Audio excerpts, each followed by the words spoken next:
All right, welcome everyone to Setting Creative Goals. I am super excited to be hanging out with you guys this morning.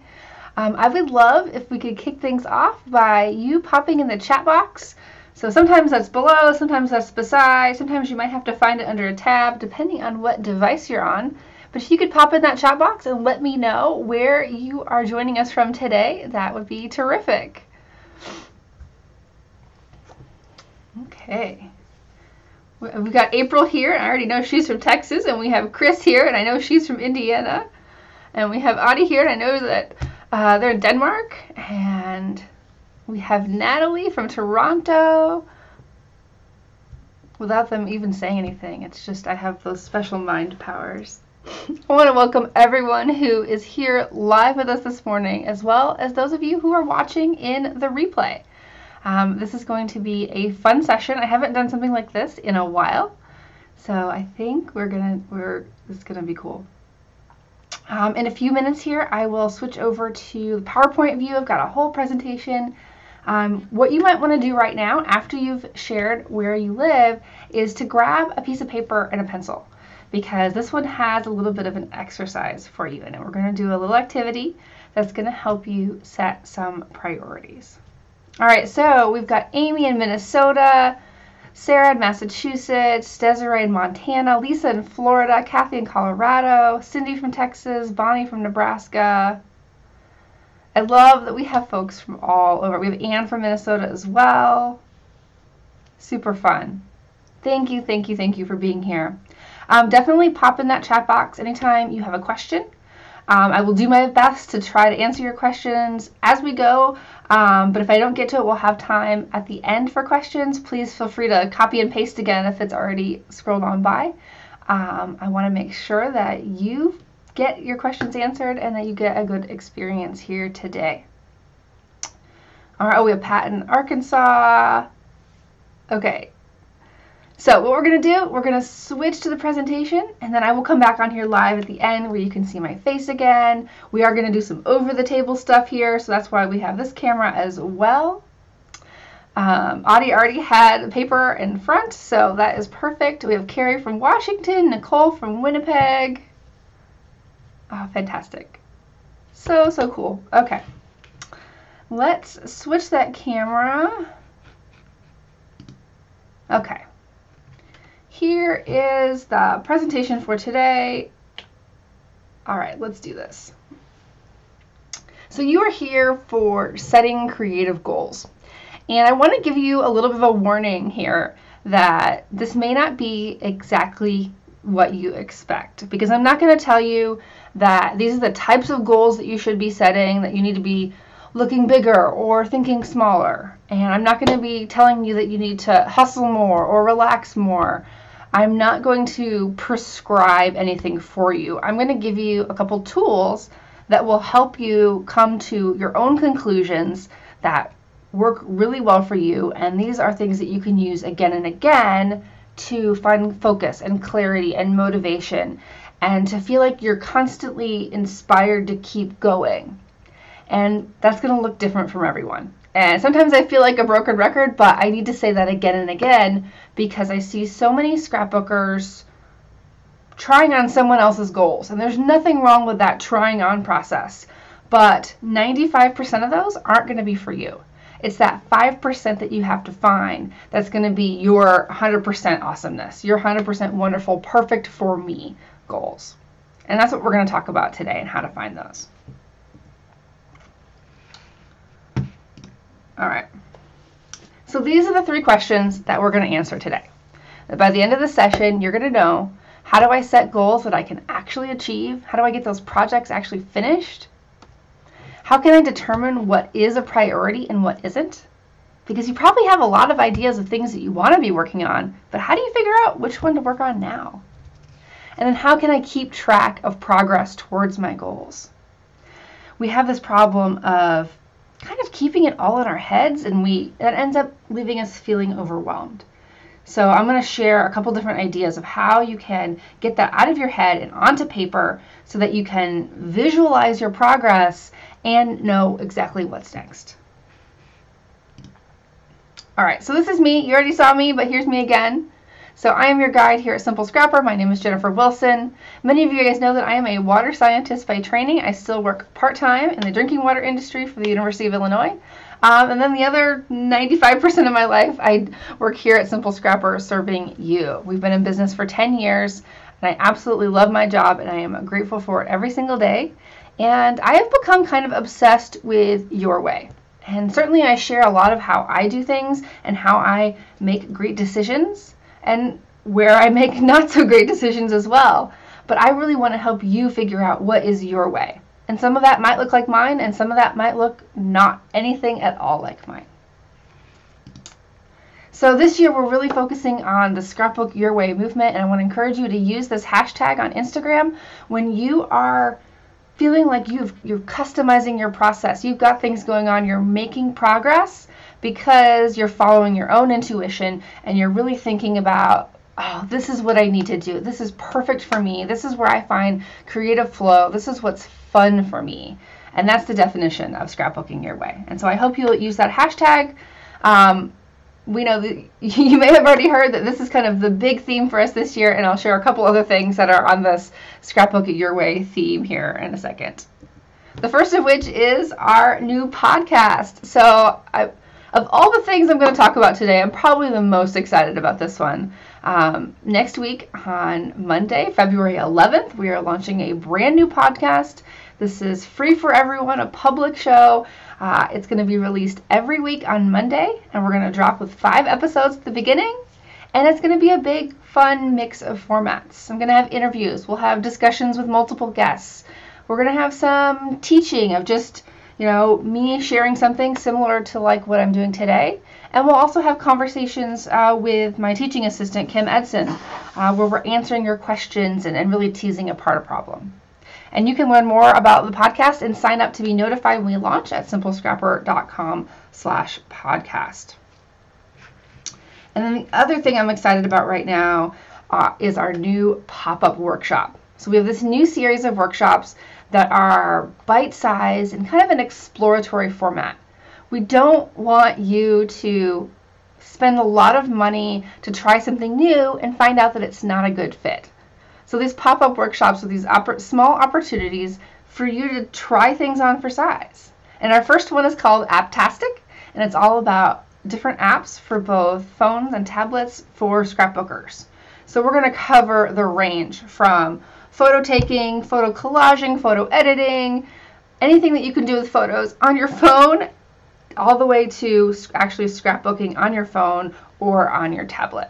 So that is going to be super fun, and that's coming out next Friday, February 15th. And this one is exclusively for our members. If you're not yet a member, I do see a lot of members here in the chat, but if you're not yet a member, you can go to simplescrapper.com/membership, and you can actually get your first month for $10 to find out if it's a good fit for you or not. And if it's not, that's okay. If it is, we hope you will stay. And there's several different plans you can choose from. All right, those were my exciting announcements. Let's get into today's training. So our first point here is that I want you to know what kind of goals motivate you and what kind of goals suck the joy out of everything.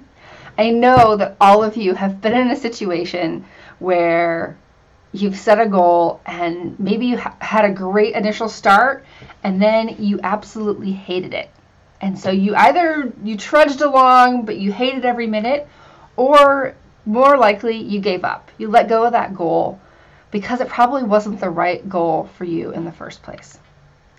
So what I'm going to do here is share some quotes from our Simple Scrapper members, because I asked them yesterday, what kind of goals motivate you?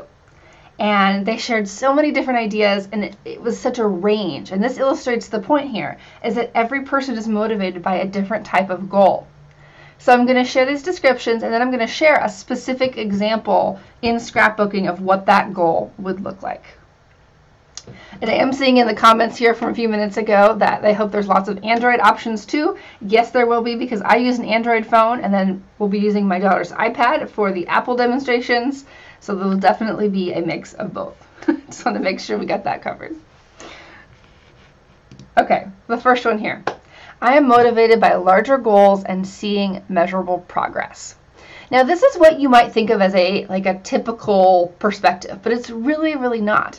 I would say that this is a minority perspective, that oftentimes these larger goals can feel intimidating, and that's when you get stuck and maybe even abandon those goals. But if you are this type of person, this is the type of goal that would really fit your personality. That you want to do 100 layouts in a year, or 52, or 36, or 200, whatever that goal is, but it's that big goal, and you want to just keep chipping away at it one by one.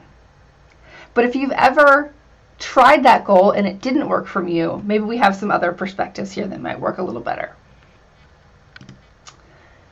So I'm motivated by monthly or weekly goals. When it becomes long-term, then I procrastinate more. Now, we just talked about that. It's super, super common. So the type of project that might work best for you is 1 layout per week. Think smaller, or 4 layouts per month, or 6 layouts per month, or finishing 1 project per month. Thinking on that weekly or monthly scale, but not really thinking beyond that. Sure, it might add up to a longer goal, but you're really thinking about that near-term time frame, because that's what motivates you. All right. I'm motivated by fun to do goals. If it isn't fun, it always seems like drudgery. Super, super common as well. Some people really need that fun excitement. Sometimes they even need that community support to really get going on a goal. And so the Layout a Day Challenge, which I know is happening right now, that might be a really good type of goal for you, because you have the community support, you have fun prompts to go along with it, and that might be a good perspective. All right, I'm motivated by short-term or even daily goals that are a combination of challenge, fun, and progress. I am not motivated by daily goals whatsoever. Daily practices are super hard for me, and I'm working on it. But if this is you, then you might like a project of making art daily. And that's something that I'm kind of trying to practice right now. I Instagrammed about that today. But I know there's so many of you that love this, and it super motivates you to keep going, whether that's scrapbooking daily or doing something on the daily, journaling. You love that, and it fills you up, and it's easy for you to achieve. So just think about, who am I as we go through these? Which of these kind of fit, and which of these are like, no way, Jose, that is not going to work for me. All right, sure, I am motivated by short-term types of goals. So this is even more short-term, sort of a blast, big and fast. So this isn't going to be the repetitive routine of, I'm going to do the same thing day after day. I'm going to really focus and get a lot done in a short period of time. For some of you, that's, I'm going to do a lot at a crop and then probably not anything for a couple months. Or it could be a project like doing a whole mini album in a weekend. Or heck, maybe even a big album in a weekend. But you're going to buckle down, you're going to work hard, not sleep as much as you normally would, and really invest all of your energy, and then spend a lot of relaxing time later gearing up for your next big blast. All right, I like process goals more than outcome goals. This is a bit of a twist here. Some of you are not going to be motivated by the end outcome. You're going to be motivated by activities and actions to take along the way. They may lead, and often will lead, to having productivity and progress, but it's more about the journey along the way. And so an example of this is journaling in an app like Day One, or doing morning pages, or having using the I can't think of the name of it, the Collect app on your phone to add 1 sentence to every photo every single day. It's more about your habits and your routines than it is about what you're actually creating, because those habits and routines support the creation. And then finally, you may not like the idea of goals at all. So you're not motivated by goals. This person says, the term actually makes me quiver. I prefer projects, because then I can make a list of things that need to get done and see an end result when the project is completed. So in many ways, this is the exact opposite of the previous person. That previous person was motivated by the journey along the way. This person is very solely motivated by that end result and breaking things down to get there. So a larger album project may be the way that you need to see things, where you break things down into 10 steps or milestones or even more steps than that. And that when you stop thinking of it as a goal and thinking of it as a project, you're more motivated to keep chipping away and get towards that final end result. All right, so I'm curious here. Pop in the chat box and tell me what kind of goals motivate you. I mentioned just a little bit that those daily goals have been hard for me, particularly if they take a lot of time, but I am trying the practice of daily painting with less than 10 minutes. So I don't have to be perfect. I don't have to, it doesn't have to be good at all. I just have to literally do something every single day, and I'm working on that. But I would say more so weekly and monthly goals are a little bit more my style and the way things work for me, because that's the way my brain naturally works. I'm not usually thinking about this particular day. I'm thinking about, okay, what do I need to get done in the context of this week? And so fitting in one layout per week or 4 layouts per month, that's much more reasonable and exciting for me. All right, we're starting to get some comments coming in. Garden Girl saying that she has 3 that resonated.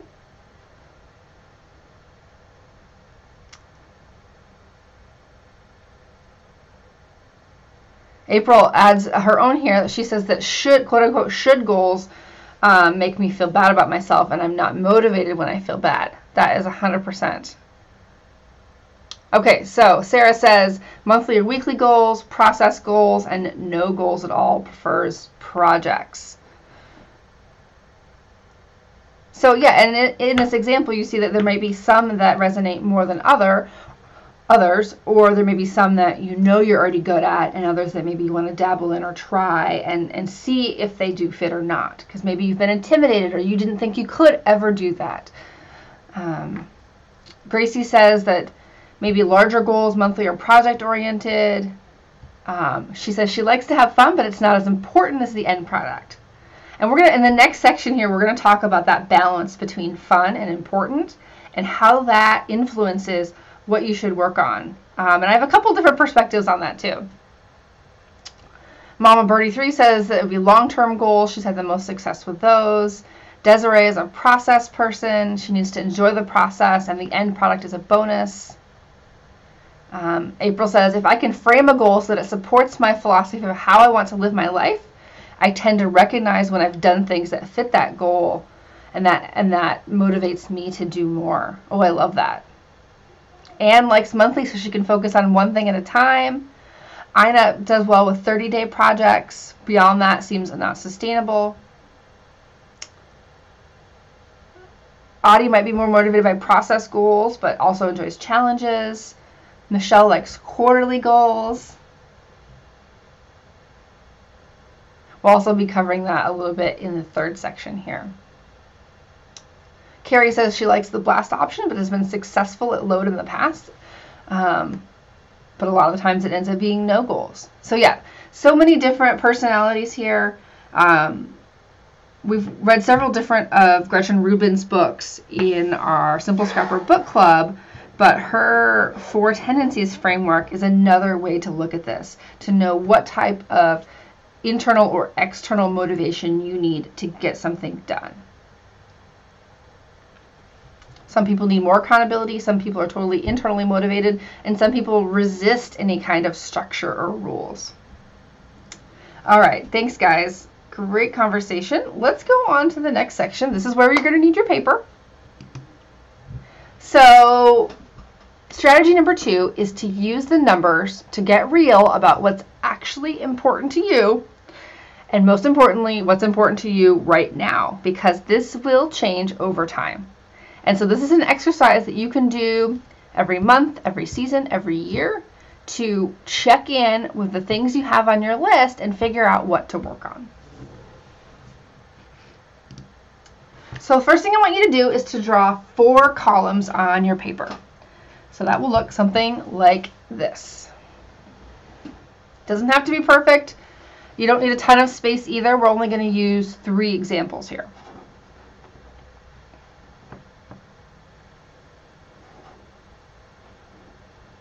Have a couple more comments coming in. Gracie says that she's much better with a deadline. Honore says that she's more of a process-oriented person, but it helps to have some sort of nugget of inspiration from a community or a project. All right, so draw your 4 columns, and the next thing we're going to do is we're going to label each column. So we're going to label them project, importance, enthusiasm, and priority points. And don't worry, I'm going to explain what each of these mean as we go.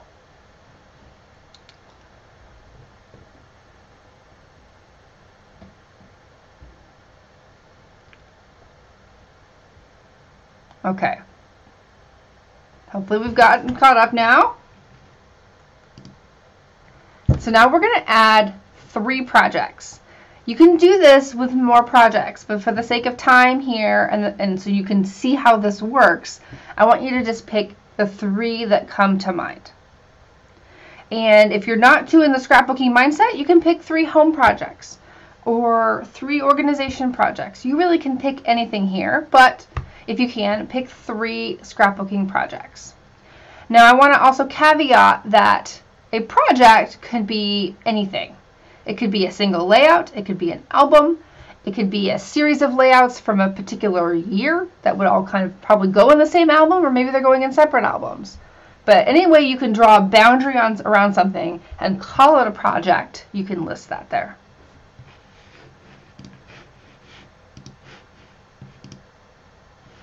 Okay. So I have 3 project examples here. Finish 2012 album, finish 2016 December daily, and start the 40 Stories album, which I'm not quite ready to tell you guys what that is. So we have 2 finishings and 1 starting here. So you can do all finishing, you can do all starting, you can do a mix. Whatever comes to mind is something that you want to work on. You could also add a photo organization project. You could add a workspace decluttering project. Whatever you can draw a boundary around, but it needs to be something that has those boundaries, that has when you have finished it. Because I would say get organized is probably a little too vague in this case. All right, for each of these, we're going to look at the second 2 columns now. You are going to rate them 1 to 4 on their importance to you, on the value you place in them, on their legacy value to you. How much do you really want this done? And you're also going to rate 1 to 4 on how enthusiastic and excited you are to actually get it done. Like, how much does it really just get you bursting with energy? You want to sit down and you want to dig into this. 1 being the lowest, 4 being the highest, the most important and the most enthusiastic. All right, so here are my ratings. So for this first album, the importance is 4 because of this particular time period, but my enthusiasm is 2. Many of you guys have probably seen this on my list for a long time. It's very important, but I have very low enthusiasm. So Natalie, no, 1 is the least important. 4 is the most.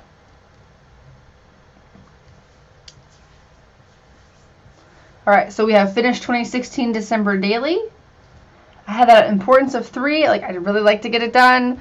And my enthusiasm is relatively high because we're still in relative proximity to the holiday season. I would really like to just make some more progress. I finished 2017. I'm almost done with 2018. I'd really like to dig in and just spend some time on 2016.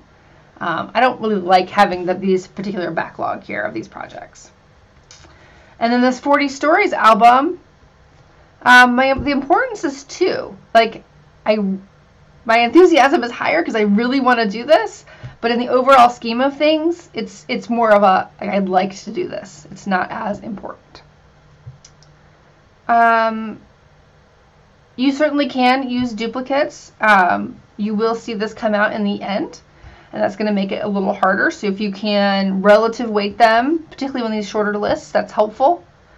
And I'll skip ahead here to help you guys see how this works. So the next thing you're going to do is you're going to multiply I times E. You can't add it together, it won't work.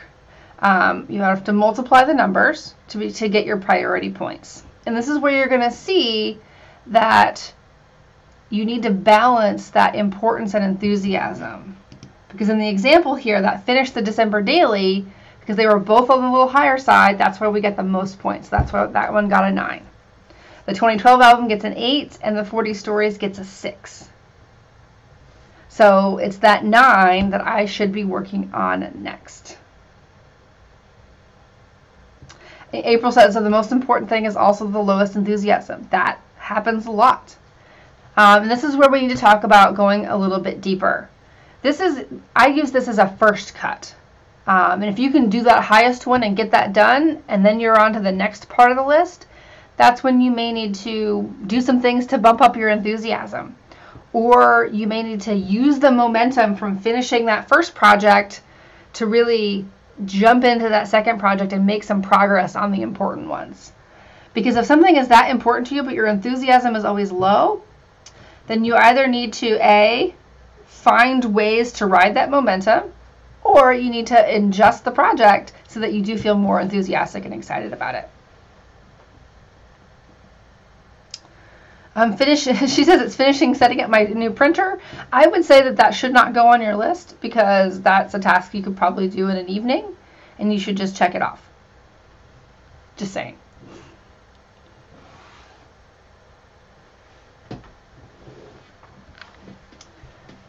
All right, do we have any other questions on this? Again, we're multiplying.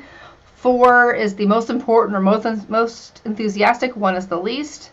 And it's the multiplying, you can't do adding here, that's really going to show you that spread. Because obviously the most points you could get here is 16 and the least is 1. So that gives you a range of focus here. And if you get a 16, you should be doing that now. Oftentimes you're going to get numbers closer to here because it's probably pretty rare to find something that's a 4 and a 4. Because if you really have a 4 and a 4, you probably would have already done it.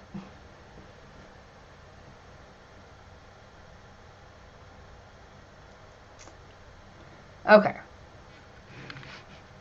So again, this is an exercise you can do again and again, just on a piece of scratch paper.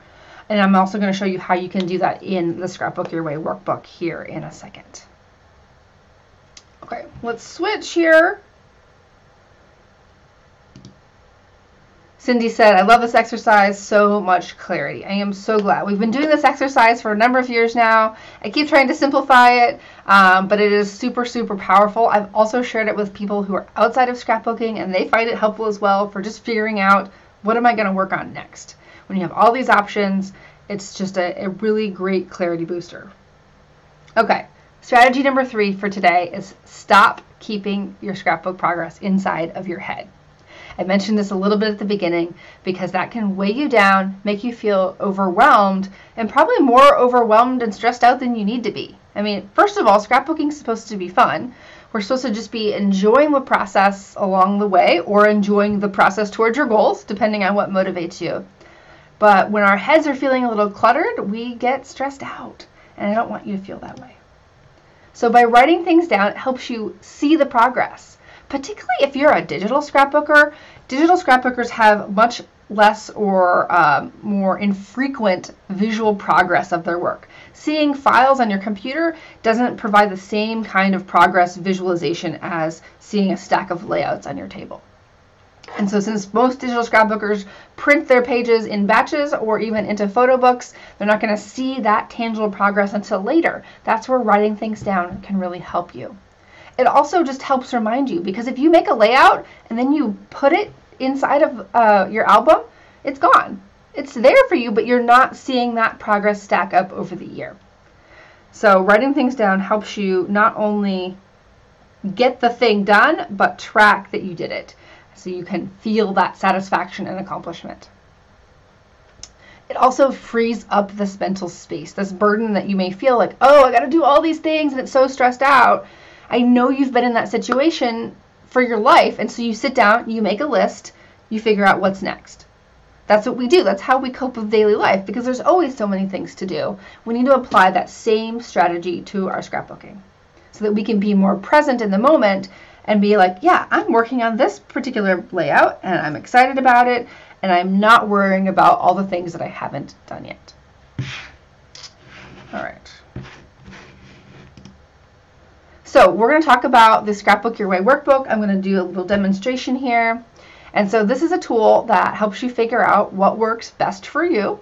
There's a lot of different prompts in there. We're not going to go through all of them. I have 2 previous videos on this on our YouTube channel where I walk through in depth some of my setup of the my setup of the workbook. And then in the last one we did in January, it was all about kind of kicking off the new year. And both of those go into much more depth in the workbook.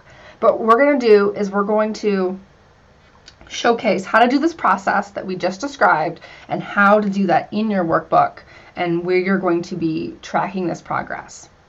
Because when you use this workbook, you can create these simple plans that allow you to just do more of what works for you.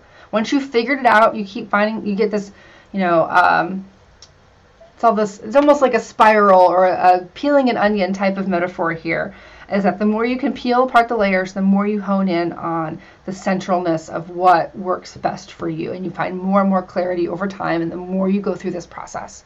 And once you realize, okay, I like this, but not this, you start making proactive plans to do more of those things with a little bit of playfulness on the side to try on new things and figure out what you can add to this, repertoire of your scrapbooking, your way scrapbooking. All right, so let's dig into the demo here. I will say, we'll just actually go ahead real quick. I do want to say that the digital download of the workbook is completely free for everyone, and you can get it at simplescrapper.com/workbook if you haven't downloaded it yet. And if you do want a printed copy, which is what I'll show you, those are $18, and they are free shipping within the US, and our next ship date is this Friday. We ship every 2 weeks.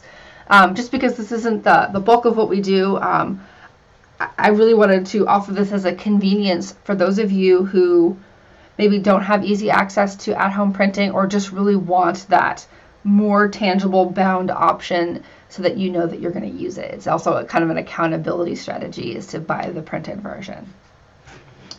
All right, so wrong way. So we're going to go into the demo here. I'm going to switch my camera. That is me again. Hey guys, and now we're going to go to the table here. All right. Okay, so it looks like Gracie is new here. Welcome, Gracie. If this is your first introduction to the Scrapbook Your Way workbook, definitely ask questions. We are here to support you along the way, and as you see, our community is super supportive and helpful. Welcome, Sabine. You're never late. So glad you're here. She loves the workbook. April is nodding her head along, and she says, tweaking my process each season with Jennifer's guidance has helped me so much. I want to underscore a point there, in that if this is all new to you, pick one thing that you're going to try and do that and find out if it works or not, or how you can tweak it to make it work better for you. And then next time we get together, try something else. You don't need to be doing all the things that we do at once. It's very iterative, and as you go through with our community, you will add more. It's basically like sharpening a knife. Over time, your knife will get sharper. Thank you for saying that, April. Okay, so what we have here, I don't need this paperweight right now. We've got the Scrapbook Your Way printed workbook. It is a 5.5 by 8.5 size. You can see it's half size. This is the pre-printed version, and then we also have the print at home PDF version right here. Same content in both. Exactly the same, so don't worry about that. And so this is actually a preview. If you want to see what you'd get in the printed workbook, download the digital version, and then we can ship you one if you know that that's going to really be what supports you and gets you going. And as I mentioned earlier, I have 2 other videos where I go in a lot more detail about how to use the workbook, but today I'm going to show you 3 specific pages. So first thing I have here, this is in the beginning of the book. This is the Your List section.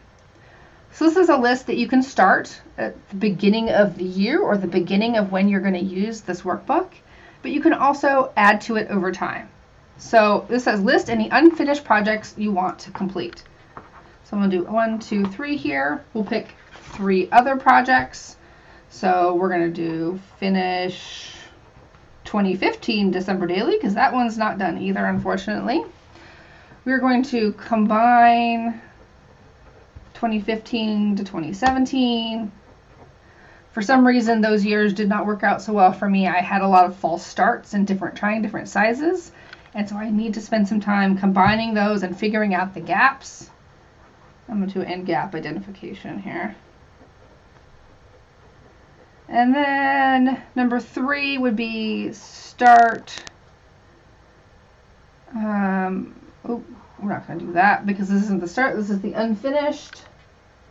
One more thing that I wanted to do. Oh, we'll just do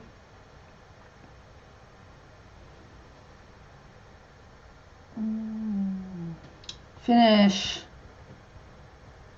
Pure Michigan album. Okay. So there we have some examples, and then you're going to do your I, and you're going to do your E, and then your I times E. So finish 2015 December daily, importance, ooh, we're going to put that as a 4. Enthusiasm, 3. Combine. Actually, the importance probably on this is pretty low, but my enthusiasm is really high. Like, I really want to get this done, and I'm excited to not have so much, I don't know, mishmash. Finish Pure Michigan, importance, 1, enthusiasm, 2. This is really an album of multiple vacations to Michigan. It really could be considered finished now if I wanted it to be. So we'll multiply those. We have 12, 8, 2. So it's pretty clear that finish the 2015 December daily is the most important thing and the most exciting right now. And as you saw in the previous example, finishing 2016. So that needs to be a focus for me right now. All right, so that's the Your Lists page. Okay, now we're in the section that is the seasonal roadmap. So there's several different questions here that help you lead into what are your personal priorities, and then we're going to get to what are your top 3 scrapbooking priorities.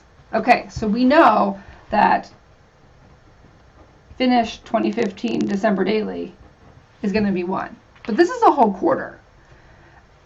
You're going to not want to select all big projects as your priorities. So maybe number 2 is learn how to use Lightroom presets. And then maybe your other project is going to be reorganize and declutter thickers. Because my thickers are just like falling out of their packaging and they're falling out of the container, and I know there's half of them that I don't ever use. I always pass them over. So we've got one bigger project here because I know it's going to take a lot of time and energy and focus, and then I have 2 smaller things. So the project priority exercise we did is going to help you figure out that one big thing. And maybe it's a month, maybe it's the whole quarter. But then you can also fit in your other smaller priorities of things you know you want to get done. All right, now we're going to move to the month section. So this is where, so we're going to say this is February. This is, and then we can have our project here. So our project is finish December daily. And this is then where you can list what are the steps. What are the 7 steps to finishing it, or the 10 steps, or 20 steps. The first one would be to flag photos in Lightroom. So this is where you can then break it down into different components. If that motivates you. Again, we need to go back to what motivates you to keep going. And if you're that person that loves breaking things down, this is a great place to do that. You can also just have finished ED and highlight it, and then you focus on that. Another trick is to do is, if you're not going to use the workbook, I love having a sticky note on my desk that says what I'm doing next. Because I know every time I come to my desk, I will see that there, and I know that's what I need to turn back to. That is my #1 priority in the moment. So independent of all this, if you don't want to do that, that's fine. Use one sticky note so you know what your priority is every time you sit down. All right, this was just 3 different sections in the workbook. I didn't want to spend a lot of time on it, but we've left a lot of space for you to customize it the way you want. I didn't want you to force you into a grid structure or lines. I wanted you to have opportunity to use the sections at all levels of the yearly, the quarterly, and the monthly for what works for you. And then actually we'll have one more page here that I want to show, and this is the victories page. Now in my workbook, actually I'll show you mine. This is my test one, and I got this idea from Carrie. I actually put washi tape on the edge here so that I can get to the victory section super fast. I know where it is inside my album. You can see it there. So that when I accomplish something, when I finish a layout, when I finish a project, when I move forward on anything, for example, I labeled all my albums, I can add that here, and there's space for 30 different victories in this book here. So this is a fun page to really help you visualize that progress after you've made progress on doing it. All right, I know we've got some other questions going on here. April uses a mechanical pencil because of erasing. The only reason I'm using this pen today is so that you guys can see it on the screen. I use friction pens all the time because I have to be able to erase, but I don't really love pencils because they don't erase as well as the friction pens. All right. Yay, Gracie, I'm so glad that you were here and you were able to get the workbook. That is a creative goal to access. Yeah, definitely. You know, we believe in celebrating every baby step here at Simple Scrapper. So attending a training, attending a crop, showing up to your table, like anything that you do to just show up and make progress, that counts. Okay. So that was our demo. And again, simplescrapper.com/workbook to get the free download, or same website to order your copy for $18. We do international shipping as well. If your price for your country is not listed there, just let me know and I can add it in. I think we have UK, Australia, and Canada in there right now. And we've tried our best to make that shipping as affordable as possible. I'm not making any money on shipping. It's what our exact costs are.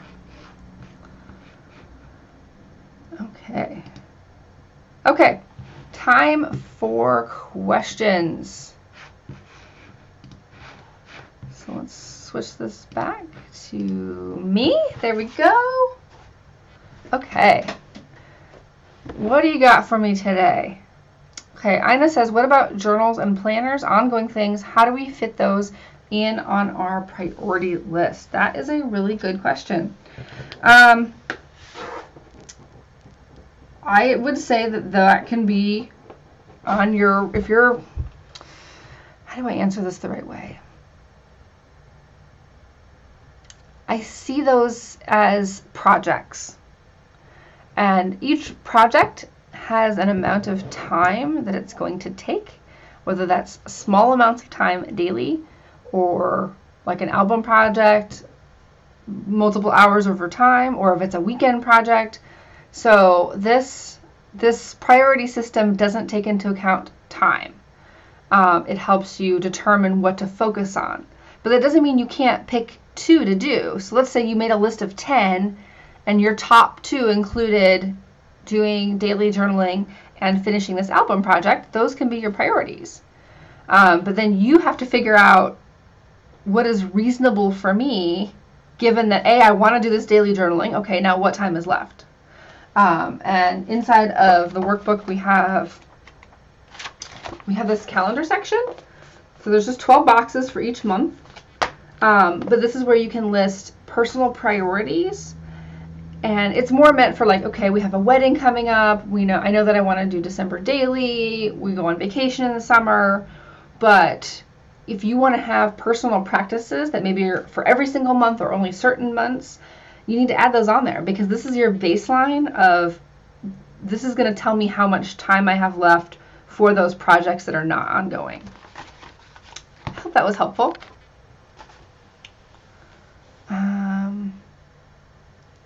So Sandy asked, did you say there are 2 other videos prior to this? That is correct. Let me tell you the names of those. So they're on our YouTube channel, which is where you guys are right now. And there's on the front of our YouTube channel, there are different sections, and these are both in the Scrapbook Your Way section. So there's how to use the Scrapbook Your Way workbook, and then there's Simplify Your 2019. And so both of those go into a lot more detail about using the workbook and how to approach having the workbook as part of your scrapbooking hobby. I can probably put those links here in the chat for you. Paste. There's one. There's the other one. Perfect. All right. Any other questions today? You guys have been so nice. April says she also loves her Papermate Flair pens. So that's the thing is, as I mentioned, I do love the friction pens, but I do not use them for my scrapbooking. I use them for note-taking, for my planner, for just everyday lists, because I want my list to look tidy, I guess. But I don't use them in my scrapbooking because they are heat sensitive and not designed to be permanent. So April says, I tend to sit down to create and end up spending my time on scrappy administration tasks and not creating. Knowing I do this is a step in the right direction. A+, that's so true, but any pointers on how to stop doing this? Okay, I have a couple. So one is to try to set aside designated time for doing scrappy administration, whatever that looks like for you, whether that's organizing, photo editing, cleaning up, and then setting a separate session for creating. So you just have to, and sometimes it'll be, you need to check in with yourself and say, brain, what do you want to do today? And sometimes you're feeling super organizy, and sometimes you want to create something. But really putting some clear boundaries on it and not trying to do both in the same session. If you are using that administration as procrastination from creating, then that's when I recommend using getting started tricks. That's saying, okay, I'm going to put that aside. I don't need to get more organized. I have 12 by 4. You need at least 14 by 14 on your table to do a 12 by 12 layout. That's all you need. Or you need a laptop to do your, if you're a digital scrapbooker. But what you need to do is use a trick to get started. So that's setting a timer, using a storytelling prompt, using a challenge, posting in a community for accountability and support, just to say like, hey, I'm going to make this now and I'm going to come back when I finished. That can be so powerful because now you're on the hook to others to do that, and they're going to check in with you and find out where was that page you said you were going to make. So any of those strategies can help you get into it faster. And I use those tricks all the time because I don't always want to create. I love scrapbooking, but it doesn't mean I'm always in the right mindset to just jump right in. So I use those strategies, including attending live crops with the Simple Scrapper members, to jump in and get me going. So Gracie asked, what was the second video? We've got the two videos are how to use the Scrapbook Your Way workbook and Simplify Your 2019. They're both right at the top of our YouTube page, and I also included the links here in the chat box. All right, April, I hope that was helpful. Two different strategies there, depending on what the real problem is.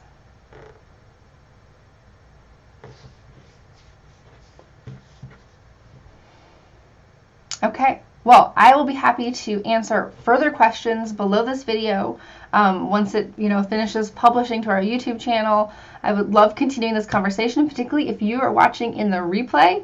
Definitely feel welcome to leave a comment, and we will get you all sorted out to make sure that you understand how you can set creative goals that fill you up, that are achievable, that align with your natural work style, and that you're just going to have fun doing. So it's not necessarily about dreaming bigger, though it might be for you. It might necessarily be about narrowing your focus, though it might be for you. I want you to use these tools to figure out what you need most and use them again and again to check in with that, because again, it's going to change over time. And that's probably the number one thing that you can embrace, is that your motivations, your aspirations are going to change season to season, year to year. And the more that you have this toolbox of things, the more you know you're going to stay making progress, because you can adapt along the way. Okay, so my name is Jennifer Wilson, and I am your guide here at Simple Scrapper. I am so grateful for all of you for being a part of our community. I would love if you checked out the workbook if you haven't yet, and of course, our podcast is coming next week. I hope you will check that out as well and subscribe. It's going to be the best way that we're going to stay in touch with you week after week, sharing lots of really great fun conversations about scrapbooking, so you can listen anywhere on the go so that you can stay motivated to keep creating. Thanks, guys, and I'll take care. See you later.